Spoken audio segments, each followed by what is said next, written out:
Hack the Box has several different machines that you can go through and solve on your own. Quick disclaimer, this is not a walkthrough and this is not a tutorial of how to do the boxes on Hack the Box. When you get to the end of this video, you're going to understand how to get into this machine, you're going to understand how to breach it, but I'm not going to give you the flag at the end. You're going to have to get that yourself by solving your own system. Now this system is the Meow system, which is obviously on Hack the Box. It is part of the starting point system, so it'll be one of the first ones that you do. And do yourself a favor, do not skip any of the starting point machines in HTB Labs. It would be a silly thing to do. The entire point of the starting point machines is to essentially teach you how to think, and that's what this video is. I'm going to run you through exactly how you should be thinking when you're solving these boxes, so you understand how to think like a hacker properly, and you can figure out how to get into more machines on your own after you've done the starting point machines.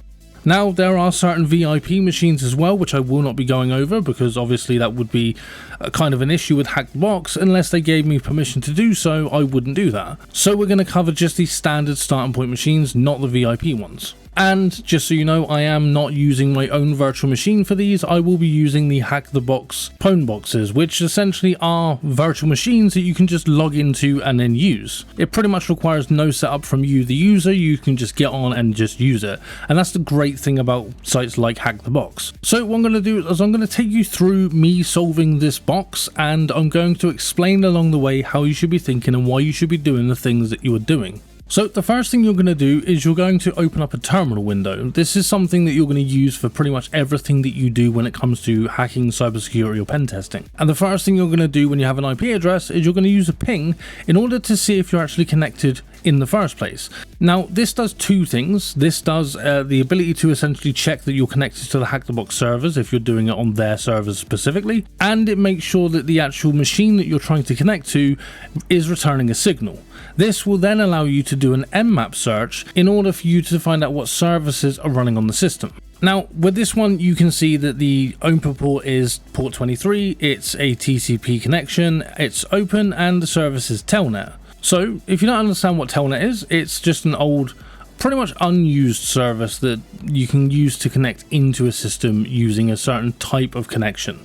And the way that we're going to look at solving this one is to use the service Telnet itself. Most of the time you will have to do a sudo, apt install and then install Telnet and all that sort of stuff. But if you are on the Hack the Box servers, they actually have these systems, the phone boxes themselves have pretty much everything installed for you, so you don't have to do it yourself.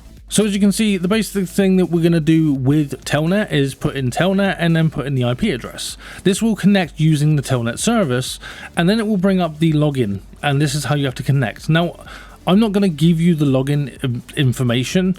I'm going to have you kind of think about this yourself. You can put in things like admin, you can put in things like user. The password field itself, by the way, when you type into it, doesn't come up with anything. It will stay pretty much blank as it is. That doesn't mean it's not working, that just means that it just doesn't show as you type.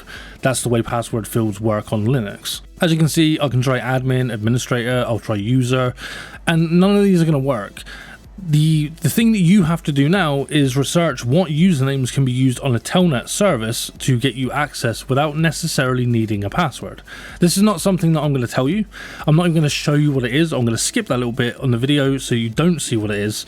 And once you've figured that out, then unpause the video, come back and we'll carry on. Oh, and if you do take too many times or take too long to try to log into a Telnet service, it will disconnect you and you'll have to use Telnet and the IP address to reconnect again. But if you want to keep the video running, then let me tell you about Wraith Energy. Now, just before you skip forward to the next section, don't do that yet. Wraith Energy is an energy drink that is a powder that you can add into water. Not only is it cheap enough that it's basically £1 or $1 per drink for 30 days, but you get about 30 to 40 servings per container, which means you only have to buy one per month or 2 or 3 in advance for 3 months. They got some really nice flavors and it's just a really good drink to have. They have caffeinated versions, the energy versions, and they have hydration versions if you just need to drink and you don't want to have too much caffeine. It is actually a really good UK based company. They are really nice drinks, and if you're interested in this kind of thing, you can use my code GreenLycan at checkout to get 10% off of anything you purchase, and obviously I get a bit of kickback from that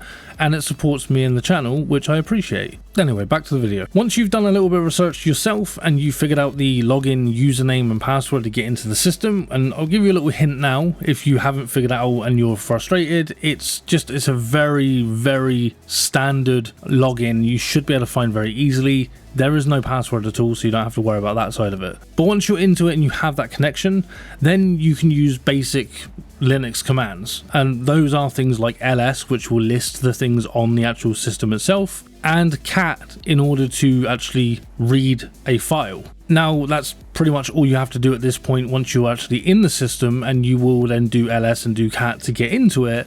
But again, I'm not going to show you the flag, you're not going to learn that part. And if you want to join me on a journey through the starting point machines, the free ones at least, on Hack the Box, be sure to hit the subscribe button and the notification bell so you can keep up to date with the new videos as they come out.